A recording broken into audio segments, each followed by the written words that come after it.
بسم اللہ الرحمن الرحیم۔ السلام علیکم پاکستان۔ ناظرین کیسے ہیں آپ؟ ٹھیک ٹھاک ہیں؟ امید کرتا ہوں بالکل ٹھیک ٹھاک ہوں گے اور اپنی خوبصورت سی زندگی اپنے خوبصورت انداز سے گزار رہے ہوں گے۔ ناظرین جیسا کہ آپ سب جانتے ہیں کہ میں آپ لوگوں کے لیے آج کی شخصیت پروگرام لے کر آیا کرتا ہوں۔ آج میں آپ کو جس شخصیت کا تعارف کروانے جا رہا ہوں، آپ ایک استاد ہیں، آپ ایک ریسرچر ہیں اور آپ بہت بڑے ایڈمنسٹریٹر ہیں۔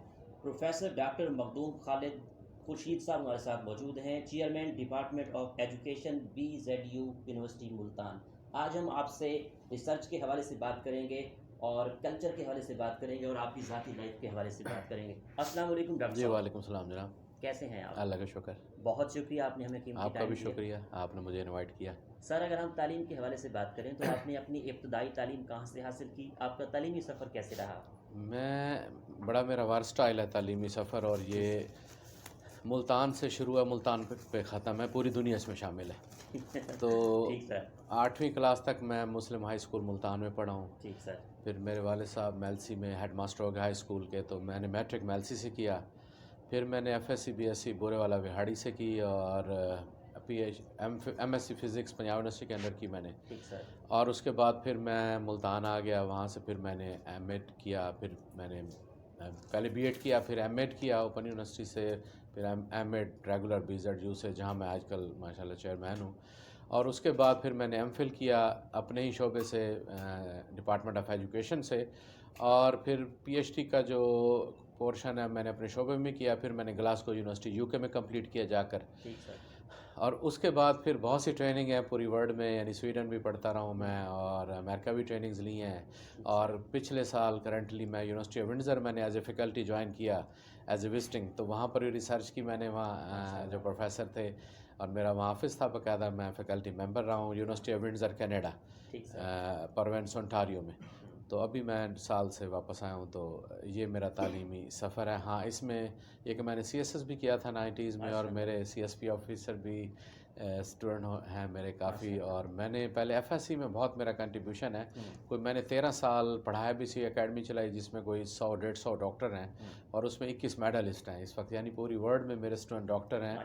مجھے فخر ہے، لیکن اچھا کام کرتے ہیں تو فخر ہے، اگر وہ سرو نہیں کر رہے تو انہیپی، تو میں اس سے ناخوش ہوں، چونکہ میرا تھوڑا سا ذہن یہ ہے کہ آپ کو اللہ تعالیٰ نے دنیا میں خاص پرپس کے لیے چنا ہے، بھیجا ہے، اگر وہ صرف پیسے کی خاطر کرتے ہیں تو ٹھیک نہیں ہے۔ میں اپنے بچوں کو بھی یہی کہتا ہوں، میری 2 بیٹیاں بھی ڈاکٹر ماشاءاللہ وہ بن رہی ہیں، ایک نے کمپلیٹ کیا ابھی نشتر سے MBBS، اور چھوٹی 3rd ایئر میں ہے MBBS میں، تو میں انہیں بھی یہ روز یہی کہتا ہوں کہ بیٹا ڈاکٹر چاہیے، ڈاکو نہیں چاہیے، چونکہ میرے ہاتھ سے اللہ تعالیٰ نے بہت ڈاکٹر پروڈیوس کرایا، اور اس میں سارے تقریباً میڈلسٹ تھے۔ میں ہر سال یعنی 6 سال کنٹینیوسلی میں میڈلسٹ کا ٹیچر رہا، 6 آدھا درجن، اور بس میں خوش ان سے ہوں جو واقعی صرف کر رہے ہیں، اگر وہ صرف منی میکرز ہیں، منی لسٹر ہیں، تو میرا کوئی تعلق نہیں، میں اس سے قطع تعلق ہوں۔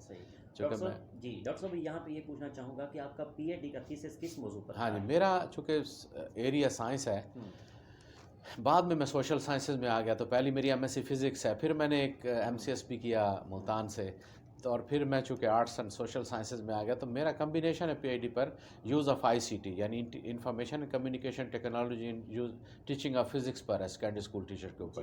تو چونکہ میری دلچسپی ورسٹائل ہے، سائنس بھی ہے، آرٹس بھی ہے، تو لہٰذا یہ کمبینیشن ہے اس کا۔ ٹھیک ٹھیک۔ ڈاکٹر صاحب آپ کے کتنے ریسرچ آرٹیکل پبلش ہو چکے ہیں؟ ابھی تک کوئی تقریباً نیئر اباؤٹ 40 کیے ہیں ریسرچ پبلیکیشن، جس میں سے کافی جو ہیں وہ HEC ریکگنائز ہیں، بہت زیادہ، کچھ امپیکٹ فیکٹر بھی ہیں 2-3، تو یعنی اچھے ہیں۔ مطلب کانفرنسز میں نے بہت انٹرنیشنل کوئی 8-10 کنٹریز کو ریپرزینٹ کیا ہے، یعنی کہ پہلے UK سے میں نے سٹارٹ لیا تھا 2006 میں پہلی کانفرنس، پھر جاپان میں گیا، ہاں پڑھے میں نے، پیپر پڑھے ہیں، پھر چائنا میں پڑھا ہے پیپر، جاپان میں پڑھا ہے، پھر میں نے اٹلی میں جا کر پڑھا ہے، پھر امریکہ میں ہوائی میں 2 دفعہ میں نے جا کے پیپر پڑھے ہیں۔ تو مطلب ہے کہ یہ سفر لمبا ہے، اور جو اللہ تعالیٰ نے میرے سے کنٹریبیوٹ کرانا تھا، جو میں اپنی کیپیسٹی میں کر سکتا ہوں، انسان تو انکمپلیٹ ہے، ورکر میں اپنی آنیسٹی سے کوشش کرتا ہوں کہ کچھ کنٹریبیوٹ کروں سوسائٹی کے لیے۔ ٹھیک سر، یہاں پہ میں یہ چاہوں گا کہ آپ نے جو آرٹیکلس لکھے ہیں 1-2 کا آپ نام بھی مینشن کر دیں، کس موضوع پر لکھے ہیں؟ ہاں اس میں شروع میں تو میں نے کام کیا تھا پاورٹی ایلیویشن کہ غربت کا کیسے ختم ہو سکتا ہے. پھر جی. میں نے کچھ وومن کے امیجز پر کیا کہ ہماری سوسائٹی میں وومن کو کیسے پورٹرے کیا جاتا ہے. پھر میں نے مارل ویلیوز پر بھی کیا. پھر لیکن میں نے آئی سی ٹی پہ کام کیا کہ use of technology in teaching of physics اور سائنس سبجیکٹس. تو اس میں ہے، ورنہ بہت سارے ورسٹائل ہیں لیکن زیادہ فوکس ان چیزوں پر، ایٹیٹیوڈ اسٹڈیز کے اوپر. ٹھیک. سر، پاکستان میں ریسرچ کے کلچر کو کس طرح دیکھتے ہیں آپ؟ اس میں کیا بہتری لائی جا سکتی ہے؟ ایز ایکسپرٹس کیا کہیں گے آپ؟ دیکھیں، سب سے پہلے تو یہ ٹریننگ، اور یہ گھر سے شروع ہوتی ہے. یعنی کہ اگر آپ کی روٹ ٹھیک نہیں ہے نا، کوئی بھی دنیا کا بندہ عمل نہیں کر سکتا اس پہ. تو میں سمجھتا ہوں، میں ہر جگہ یہ میسیج دے رہا ہوں اپنی کلاسوں میں، ہر جہاں بھی میں جاتا ہوں کہ پیرنٹس اپنا رول ادا کریں. ماں کا رول بہت پوٹینشیل ہے. اگر ماں فلاپ ہو جاتی ہے تو سب کچھ ختم ہے. کچھ ریسرچر نہیں پیدا ہوں گے، ڈس آنیسٹ لوگ ہم پیدا کریں گے. تو ماں باپ کو چاہیے کہ اپنے بچوں کو دنیا کی محبت ان کے دلوں میں کم کر دیں. اگر آپ کے دلوں میں دنیا کی محبت کم ہو جاتی ہے، ہر چیز آ جائے گی. آپ ریئل ریسرچرز بھی ہوں گے، آپ ریئل ڈاکٹر بھی ہوں گے، آپ ریئل انجینئر بھی ہوں گے، آپ ہیومن بینگز بھی ہوں گے. تو اس کا مطلب ہے کہ ہمیں جو ہے وہ ٹھیک ہے، پیسہ کمانے کا میں اگینسٹ قطع نہیں ہوں، آپ کمائیں. تو اللہ تعالیٰ نے آپ کو ایک اپرچونٹی دی ہے، لیکن ہر چیز کا ایک مڈ ہوتا ہے، ایک اس کی لمٹ ہوتی ہے، یہ آزمائش ہوتی ہے. ہر کامیابی آپ یہ نہ سمجھے کہ آپ ٹاپ لیڈر، نو. ہر کامیابی آپ کی جو ہے وہ آزمائش بھی، امتحان بھی ہے. تو اس میں فیل ہونا اچھا نہیں ہے، پاس ہونا چاہیے اللہ تعالیٰ کی آزمائش سے. تو اچھے کام کریں اور دنیا کی محبت کو دل سے کم کر دیں. میں تو یہی میسیج دیتا ہوں نوجوانوں کو، اپنے بچوں کو میں خاص طور پر ڈیلی کی بنیاد پر کہتا ہوں کہ خدا رہے بچ جاؤ اس چیز سے کہ ہم تباہ ہو جائیں گے. ختم تو سب نے ہونا ہے، لیکن عزت سے ختم ہو تو اچھا ہے. ٹھیک. ڈاکٹر صاحب، پاکستان کے P H D scholars, researchers کو کس طرح کی ریسرچ کرنی چاہیے جس سے پاکستان کو فائدہ ہو؟ ایز ایکسپرٹس دیکھیں، اب دو پوائنٹ آف ویو آگے. ایک ہے جو نیچرل سائنٹسٹ ہیں، سپوز بایو ٹیکنالوجی ہے، بایولوجی ہے، کیمسٹری ہے، فزسٹ ہیں، تو ان کو ایسا کام کرنا چاہیے کہ کوئی ایسی چیز بنائیں جو سوسائٹی کو فائدہ دے. یعنی کہ آپ کا نام ہو، پریکٹیکل آپ اس کا یوز ہو. اگر خالی خولی ریسرچ کرتے ہیں، پبلش بھی نہیں ہوتی، اس کا کوئی فائدہ بھی نہیں رہتا، تو ایسی صرف کتابیں ہیں جو کہ لائبریری میں ردی ہیں میری نظر میں. تو سوشل سائنٹسٹ کو ہیومن بینگز کے کریکٹر، ان کی ویلیو ایجوکیشن پر کام کرنا چاہیے. اچھے انسان پیدا کرنا چاہیے جو سوسائٹی کا مفید حصہ ہوں. اور وہ دیکھیں، لائف تو چھوٹی چیز ہے، بڑی نہیں ہے، اس کو آپ یہ ذہن میں رکھیں. تو کیوں نہ ہم اس کا پازیٹیو، اور یہ دنیا کریٹ میری نظر میں مثبت کاموں کے لیے کی گئی ہے. تو اگر آپ اپنے نوجوانوں کو یہ راستہ دکھا دیں گے کہ سچا راستہ اللہ کا راستہ ہے اور سچ کا راستہ ہے، جھوٹ نہیں بولنا، اور صبر کریں. صبر کی تلقین اتنی زیادہ ہے، اتنی قرآن آیات اور حدیث میں صبر کا ذکر ہے. میں سن رہا تھا ایک بندے کی بات کہ صبر اگر آپ کو آ جاتا ہے تو دنیا پیچھے چلے گی آپ کے. صابر ہو جائے، یعنی ان اللہ مع الصابرین. پھر آپ سورۃ والعصر میں دیکھیں، والعصر ان الانسان لفی خسر، تو اس میں بھی آپ دیکھ لیں کہ صبر اور حق کی تلقین کی گئی ہے اور اچھے کاموں کی. تو لہٰذا اس کو آپ سمجھیں، اس کو ڈیپلی، اس فلسفے کو سمجھیں کہ اللہ میاں کیا چاہتے ہیں ہم سے. کیونکہ دنیا کریٹو پازیٹیوٹی کی گئی ہے، لیکن ہم اپنے مال و دولت اور شہرت کے لیے سب کچھ ختم کرنا چاہتے ہیں، تو اٹس ناٹ گڈ. تو میں اس کے اگینسٹ ہوں. ٹھیک. ڈاکٹر صاحب، پاکستان کے نظام تعلیم میں کیا مسائل ہیں؟ اس کو کس طرح حل کرنا چاہیے؟ دیکھیں، تعلیم کا سب سے بیسک سٹرکچر ہے. میں ابھی پرسوں ایک سکھ کی سن رہا تھا شیئرنگ، جو کہ کیمبرج یونیورسٹی لندن میں، وہ کہتا ہے میں واک کرتا تو ایک انگریز روزانہ میرے سامنے سے گزرتا تھا مسکرا کے. تو چوتھے دن میں نے اس کو روک لیا کہ بابا جی بتائیں کہ یہ آپ مجھے کیوں مسکراتے ہیں؟ تو اس نے کہا بیٹھو، پھر میں تمہیں ٹائم دیتا ہوں. تو اس نے کہا کہ جو تعلیم ہے تمہارے بر صغیر میں، یہ 1830-29 میں ہی اس وقت جو ہے وہ 100% لٹریسی تھی ہر گھر میں. وہ کہتے تھے مندر بنتا تھا، مسجد بنتی تھی، گردوارہ بنتا تھا، اسکول بنانا کمپلسری تھا. یعنی ہر شخص پڑھا لکھا، ہر شخص. کہتے ہیں 100% اس زمانے لٹریسی تھی. تو انگریزوں نے جب یہ کالونی اپنی بنانے کی کوشش کی تو انہوں نے ایک لارڈ کو یہ ایک کانٹریکٹ دیا کہ اس قوم سے تعلیم نکال دو. تو انہوں نے ان کو لالچ دی کہ جناب اپنے قیدے جمع کرائیں تو 6 پیسے دیں گے، 6 آنے دیں گے، اگر آپ اسلحہ کرائیں تو 3 آنے دیں گے. تو لوگوں نے قیدے جمع کرا دی، یعنی پڑھنے سے ہٹ گئے. تو انہوں نے ان کو پڑھائی سے ہٹا کر ان کو اس قوم کو محکوم بنا دیا. جیسے اب آپ دیکھ لیں کہ یہ سچویشن ہے. ہم فارن جاتے ہیں، فخر کرتے ہیں، حالانکہ ہم سے انہوں نے سیکھا ہے. وہ کہتے ہیں اس وقت وہاں انڈیا میں گھڑیاں بھی تھیں مدرسوں میں اور یہ گردواروں میں اور مسجدوں میں. یہ گھڑی سورج سے دیکھ کے کرتے تھے انگریز. تو آپ اندازہ کر لیں کہ کس طرح لوگ کام کرتے ہیں ڈسٹرائے کرنے کے لیے. یہ ہمیں سمجھنا چاہیے کہ ہمیں یہ آپ کو لالچ جو ہے نا، جیسے انہوں نے سکوں کا لالچ دیا. آپ دیکھیں یہ دنیاوی لالچ ہے جس کو میں بار بار ریپیٹ کر رہا ہوں، میں بھی آپ کو برا لگ رہا ہوں. ڈاکٹر صاحب، اگر ہم بات کریں انٹرنیشنل اور کانفرنس اور نیشنل کانفرنس کے حوالے سے، تو طلباء طلبات کو اس سے کیا فائدہ ہوتا ہے؟ دیکھیں اس میں شیئرنگ جو ہے نا، انٹریکشن، اصل میں دیکھیں تعلیم ایک بڑا سست عمل ہے. اس پہ مطلب ہے کہ ٹینز آف ایئر لگتے ہیں کسی کو بنانے میں. تو لیکن یہ چھوٹی شیئرنگ آپ کے بڑی فائدے کی ہوتی ہیں. کوئی ایک کلک بھی کسی اسکالر کا، کسی نیک آدمی کا آپ کے دل میں دماغ میں چلا گیا تو دنیا چینج ہو سکتی ہے. لہٰذا یہ فورم پرووائڈ ہوں گے تو آپ سنیں گے نا لوگوں کو آ کر. تو موسٹلی آپ سنتے ہیں، باہر جا کے بھول جاتے ہیں. تو لیکن کبھی کبھار کوئی اللہ تعالیٰ کی طرف سے ایسی چیز آتی ہے جو آپ کی زندگی چینج کر دیتی ہے. تو نوجوانوں کو لیڈرشپ تو چاہیے نا، کہ ایسے لیڈرز جو اپنی زندہ مثالوں سے ان کو بتائیں اور ان کو قائل کر دیں اور وہ ان کی دنیا چینج ہو جائے، تو بہت بڑا رول ہے. تو یہ میڈیا ہے، کانفرنس ہے نیشنل انٹرنیشنل، تو اس میں لرننگ اور جو فرینڈشپ ہے اور جو کلچر ایکسچینج ہے وہ بہت زیادہ ہوتی ہے. اب جیسے میں فارن جاتا ہوں، مجھے کوئی ٹرپ یاد نہیں ہے کہ میں کسی فارن کانفرنس میں گیا ہوں اور دوست نام بنایا ہو اور وہ پاکستان نہ آیا ہو میرے پیچھے. ٹھیک، وہ خواہش کرتے ہیں کہ ہم نے آپ کے ملک میں آنا ہے، میری یونیورسٹی میں آ کے وہ ٹریننگز بھی دیتے ہیں. میں یہاں بھالپور بھی پچھلے سال آیا تھا ڈاکٹر گلین رائڈ آؤٹ کو، چونکہ پچھلے سال میں کینیڈا سے آیا تو میرے پیچھے آ گیا وہ ایسوسیٹ ڈین. تو یہاں پہ کانفرنس پہ وہ گیسٹ تھا ڈاکٹر گلین رائڈ آؤٹ. پھر میری یونیورسٹی میں ٹریننگز کی. تو پھر میں یو کے میں جس پروفیسر کے ساتھ 6 ماہ کام کیا، 3 دفعہ پاکستان میرے گھر آ کے رہ چکے ہیں اور میری یونیورسٹی میں ٹریننگ دے چکے ہیں. تو یہ کلچرل ایکسچینج ہے. ورنہ ہمارے میں کیا ہے کہ لوگ ہمارے پیچھے ہیں. تو اس کا مطلب آپ اپنے ملک کو پورٹریٹ کرتے ہیں، اپنے کلچر کو پھیلاتے ہیں. میں تو اسی نیت سے جاتا ہوں کہ میں ان کو بڑا اچھا ان کے ساتھ ٹریٹ کرتا ہوں، ان کو ہر چیز کی آفر بھی کرتا ہوں اور ان کو اپنے ملک کا تعارف بھی کراتا ہوں کہ ہمارے یہاں بہت اچھے لوگ، بڑے نیک لوگ اور بڑے محنتی ہیں. تو وہ اٹریکشن کی وجہ سے کھینچے چلے آتے ہیں. بلکہ امریکہ کے ایک پروفیسر ہے، میں نام بھی لوں گا، ڈاکٹر جو بشپ، تو ہمارے گھر آئے. وہ کینیڈا میں ایک دفعہ کہیں بھٹک گئے تھے، کوئی ان کی گاڑی خراب ہوگی میرے گھر سے 150 کلومیٹر دور. اچھا. تو میرا نمبر تھا لکیلی ان کے پاس، چونکہ امریکہ میں دوستی تو نمبر میں نے دے رکھا تھا. تو میں چھٹیاں گزارنے گیا بچوں کے پاس. تو صبح میسج آیا پڑا تھا کہ میری بیوی ساتھ ہے اور آپ کے کوئی 250 کلومیٹر گھر سے میری گاڑی بریک ہو گئی ہے، تو مجھے ریسکیو کریں. تو میں نے مسز سے کہا کہ یہ دوست ہے، انہوں نے ہماری امریکہ میں خدمت کی تھی جب ان کی یونیورسٹی میں ہم گئے تھے ٹریننگ پر، تو ان کو لینا ہے. تو میری مسز نے کہا چلتے ہیں. تو ہم کوئی 2 گھنٹے کی جا کے ڈرائیو کر کے ان کو ریسکیو کیا. واپسی پہ لے آئے، ان کو ایک ٹیکسی گاڑی ارینج کر کے دی تاکہ وہ اپنی گاڑی صحیح کرائیں. پھر گھر کھانا دیا. تو انہوں نے نا کچھ والیٹ کھولا اور اینڈ پہ مجھے کہنے لگے mister Khalid I want to pay you dollars. میں نے ان کو ایڈریس کیا. میں نے کہا mister Joe, you are sitting in the Pakistani family and you are sitting in the Muslim family.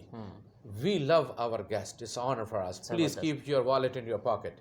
کہ اپنا آپ والیٹ جو ہے، اپنی جو ڈالر اپنی جیب میں رکھے. تو بڑا وہ پریشان ہو گیا. اس نے کہا، کہتے جی آپ کا اتنا خرچہ ہوا، آپ آئے ہیں، آپ گئے ہیں، آپ نے مجھے ریسکیو کیا، فل ڈے دیا ہے، تو یہ ڈالرز آپ کے بنتے ہیں. میں نے کہا نو، یو آر مائی گیسٹ. یہ کنڈیشن ہے کہ وہ 2 دفعہ پاکستان کی یونیورسٹیوں میں اٹیمپٹ لے چکا ہے کہ میں پاکستان میں سیٹل ہو جاؤں. یعنی کہ آخر یونیورسٹی میں اٹیمپٹ کر چکا ہے لمز میں، اور مجھے میرا نام دیتا ہے ریفرنس پر اور مجھے لکھتا ہے کہ آپ کو فون آئے گا. تو ابھی تک کامیاب نہیں ہو رہا. تو میں نے چھوٹی سی مثال دی ہے کہ ہیومن بیہیویئر، اس سے کوئی فرق نہیں پڑتا. آپ کسی کے مہمان نوازی کریں، کسی کی چاند سکوں سے مدد کر دیں، کچھ نہیں ہوتا. ہمارا وہم ہے ہم بھوکے رہ جائیں گے، وہ اللہ کا وعدہ ہے روزی. تو اس لیے ہمیں ہر جگہ پر جو ہے جنرسلی نوجوانوں کو گائیڈ بھی کرنا چاہیے. کسی کی مالی مدد بھی کر دیں تو کچھ فرق نہیں پڑتا. تو یہ ہمارا وہم ہے کہ ہم بھوکے رہ جائیں گے. نو، ایسا نہیں ہے. سر آپ فارن کنٹری میں رہے ہیں، 11 کنٹریز میں تقریباً 11 کنٹری وزٹ کر چکے ہیں. ان کے کلچر کو، پاکستان کے کلچر کو کیسے دیکھتے ہیں؟ دیکھیں، میں کہتا ہوں پاکستانی قوم نمبر 1 ہے. میں اس کی مثال دیتا ہوں آپ کو. میں آپ کا وہم نکالنا چاہتا ہوں جو نوجوان سنیں گے اس بات کو. تو میں جب انگلینڈ گیا تو میرا جو پروجیکٹ تھا وہ آئی سی ٹی پر تھا کہ مجھے کسی ادارے میں جا کر دیکھنا تھا کہ ٹیچر آئی سی ٹی یا کمیونیکیشن ٹیکنالوجی، کمپیوٹر سے کیسے پڑھاتے ہیں. تو میرے پروفیسر نے ایک اسکول جس کا نام بھی میں لوں گا، بات گیٹ اکیڈمی، تو اس میں مجھے جا کر اس نے چھوڑا اور ایک فزکس کا بندہ مجھے دیا، مسٹر گیری. تو میرا ہوسٹ تھا، ینگ مین تھا. تو اس نے پورا دن مجھے اسکول میں کلاس روموں میں دکھانا تھا کہ اسمارٹ بورڈ یا کمپیوٹر سے کیسے ٹیچنگ کی جاتی ہے. تو اس نے مجھے کہا کہ جب لنچ ہوگا تو بریک ہوگی تو یہ آپ کو انٹرٹین بھی کریں گے، ٹھیک ہے نا، آپ بھی ان کے لیے سویٹس لے کر جائیں. میں نے سویٹس لی ان کے لیے لے گیا. جب 12 بجے لنچ کا بریک ہوا تو 11 لوگ بیٹھ گئے آ کر ٹی روم میں بھی بیٹھ گیا. ٹھیک سر. تو ستم ظریف یہ ہے کہ جو میرا ہوسٹ تھا اس وقت، اس نے بھی اپنا باکس کھولا اور باقی 10 نے بھی کھولے اور سب کھانا شروع ہو گیا. میں وہ دیکھ رہا ہوں، حالانکہ وہ کافی کے وہ پڑے تھے جناب وہاں پر، کولر اور بسکٹ، ایوری تھنگ. پانی بھی نہیں میرے سے پوچھا. اس وقت مجھے اپنی قوم کا یاد آیا کہ وی آر گریٹ پیپل، کہ ہمارے پاس گیسٹ آتا 11 کے 11 پہلے اس کو کھلا لیتے پھر اس کو کرتے. تو وہاں پر مجھے فیل ہوا کہ ہمارا تو کلچر بہت رچ ہے اور یہ کیا، میں بھوکا رہ گیا. 4 بج گئے، میرے برا حال، میں نے کہا پروفیسر لینے آئے تو میری جان چھوٹے یہاں سے. مطلب کسی نے پوچھا نہیں؟ نو نو نو نو، انہوں نے یہ نہیں کہا پانی پینا ہے آپ نے. نو، یہ سچ ہے، میں اچھا. آپ کو بڑھا کر نہیں بات کر رہا. وہاں مجھے اپنی قوم کی تو بہت مثالیں میں نے چھوٹی سی دی ہے. 100 of example I can put from the foreigner, میرا ایکسپیرینس ہے کہ کینیڈا میں 4 سال رہے میری فیملی، میں بھی رہا کچھ عرصہ. یہ تو ہم لکی ہیں اور سننے والے بھی کہ یہ مطلب بات ہے کو کہ سنیں گے. جی یہ ہماری قوم سے اوپر کی قوم نہیں ہے. میں اگر ان کو ڈائریکشن چاہیے، لیڈر چاہیے، ان کو ڈال دیا گیا پیسے کے لالچ میں کہ بس یہی ہے تو سب کچھ ہے. نو، اسٹرانگ، یہ غلط ہے. میں بار بار اس پہ اسٹریس کر رہا ہوں، میں بھی برا بھی لگے میرا بار بار کہنا، تو وہم نہ کریں، روزی اللہ نے دینی ہے. تو لہٰذا ہماری قوم سے اوپر کی کوئی قوم نہیں ہے اگر ڈائریکشن چاہیے. ہاں اچھا سر، یہاں پہ اور سوال پوچھوں گا کہ حکومت پاکستان کو یونیورسٹی کی بہتری کے لیے اور ایچ ای سی کو کیا اقدامات کرنے چاہیے؟ دیکھیں، سب سے پہلے تو یہ ہے کہ ٹیچر ویل ٹرینڈ ہونے چاہیے اور کسی خاص معیار پر ان کو سلیکٹ کرنا چاہیے. مطلب کوئی ایسا کرائٹیریا ہو، ایسا طریقہ کار ہو کہ ان کو دیکھیں کہ واقعی ریسرچر ہے یا نہیں ہے، کیا یہ لکھ سکتا ہے، اکیڈیمک رائٹنگ جانتا ہے کہ نہیں ہے. تو اگر خالی انٹرویو پہ اور خالی ججمنٹ پہ لے کے آپ ان کو جب بھرتی کر دیتے تو 30 سال آپ کو ان کو بھگتنا ہوتا ہے قوم کو. تو میں سمجھتا ہوں کہ ایسے اللہ والے لوگ لینے چاہیے جو واقع ماہر ہوں، اور ان کے خاص ٹیسٹ لینے چاہیے، خاص انٹرویو لینے چاہیے. ایک ریگرس پروسیس کے بعد اگر آپ ان کو رکھیں تو، اور ان کی جو ہے فیملی بیک گراؤنڈ بھی دیکھنے چاہیے اور ان کی مارل ویلیوز کو بھی چیک کرنا چاہیے کہ یہ کس طرح کا ہے. یعنی آئی کیو ٹیسٹ لینا چاہیے اور ان کا مارل ٹیسٹ لینے چاہیے. تو پھر آپ بندے رکھیں گے تو انشاءاللہ بہتری کی طرف آئے گا.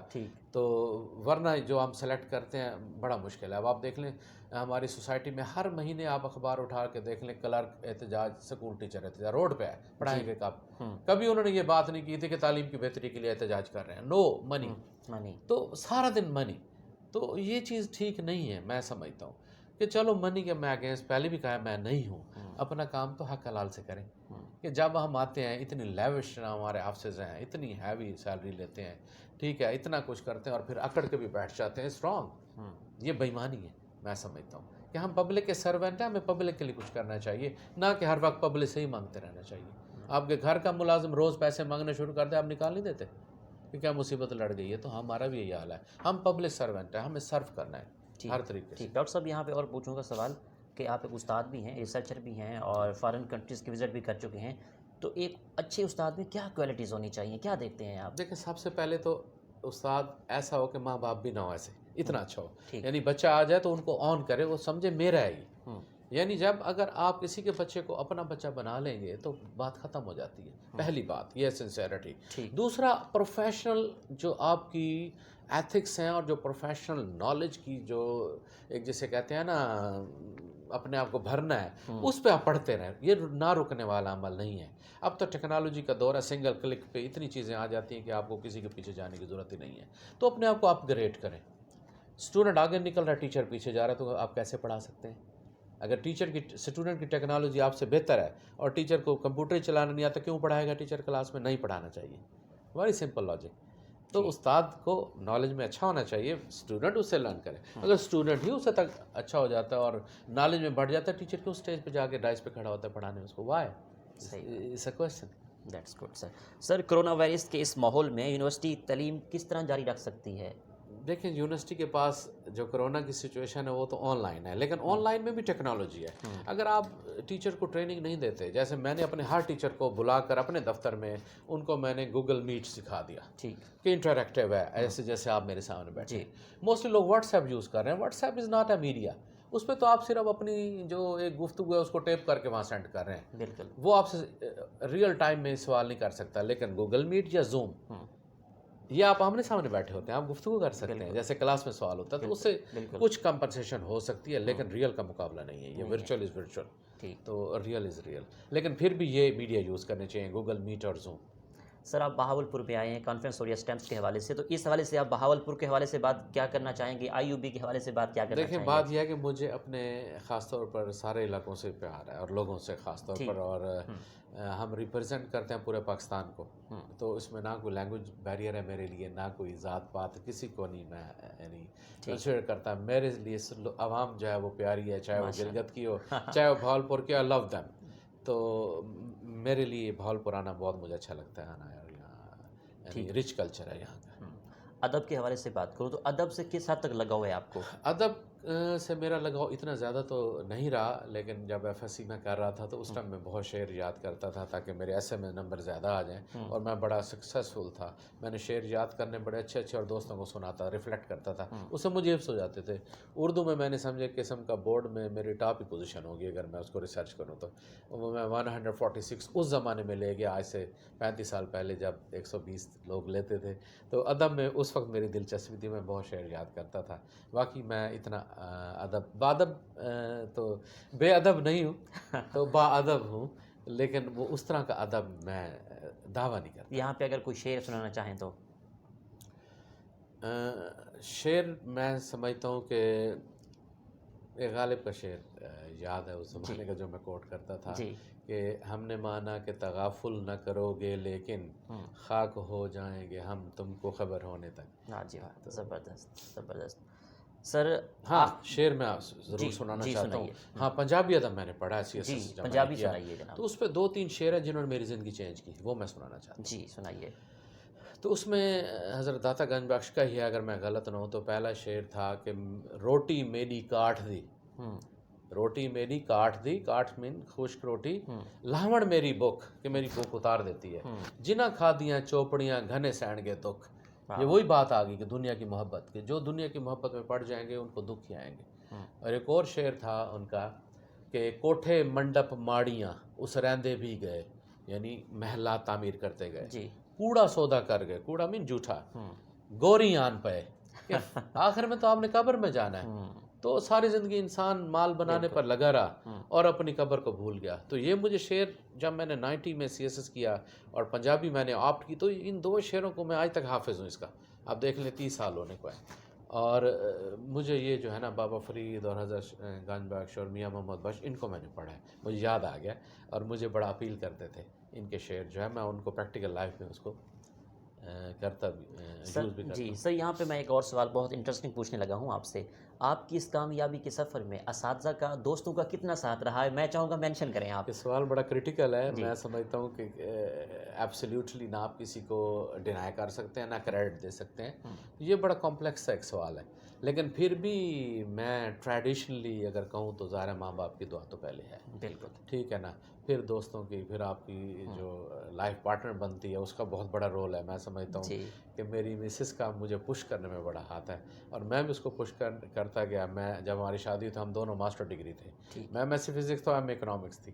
تو ماشاء اللہ میں PhD اور پوسٹ ڈاک ہوں، وہ بھی PhD اس کی چل رہی ہے، تو میں اس کو بھی ڈیولپ کرتا رہا ہوں. تو میں سمجھتا ہوں کہ میرے بنانے میں میری فیملی کا ہاتھ ہے، میری لائف پارٹنر کا ہاتھ ہے، میرے دوستوں، میرے اساتذہ کا ہاتھ ہے، جو جن اساتذہ نے مجھے، جن سے میں نے کچھ پک کیا اور راستہ لیا. تو بلکہ میں نے زمانے سے سیکھا ہے، زیادہ اپنی فیلئر سے سیکھا ہے اور لوگوں کو بڑا کلوزلی آبزرو کر دیکھا ہے کہ کون سے لوگ کامیاب ہیں اور کس طرح ہے. تو اس طرح سے یہ سفر بہت لمبا ہے یہ کامیابی کا. بلکہ میں بلیو کرتا ہوں کہ دین اور دنیا دونوں پر، کہ خالی دنیاوی کامیابی کو میں نہیں مانتا. تو دین میں کامیابی ہو تو دیٹ از گریٹ. ڈاکٹر صاحب آپ کامیابی کو کیسے دیکھتے ہیں؟ آپ کی نظر میں کامیابی کیا ہے؟ کامیابی میں سمجھتا ہوں کہ اگر آپ اپنا کنٹریبیوشن جس پرپس کے لیے آپ دنیا میں آئے ہیں وہ فل کر لیتے ہیں. وہ پرپس کیا ہے؟ وہ پازیٹیوٹی ہے، لوگوں کے لیے مفید ہونا ہے، لوگوں کو نالج ٹرانسمٹ کرنا ہے، تبلیغ کرنی ہے آپ نے. اگر وہ کر جاتے ہیں آنیسٹی کے ساتھ اور اپنی گرومنگ بھی کرتے ہیں اور آپ کے انڈر جو لوگ پل رہے ہیں ان کو آپ دنیا کی محبت سے بچا لیتے ہیں اور ان کو آپ سیدھا راستہ دکھا دیتے ہیں، تو میں سمجھتا ہوں یہ دنیا اور کامیابی اور دین کے بھی ساتھ ساتھ آپ کامیابی کر رہے ہیں.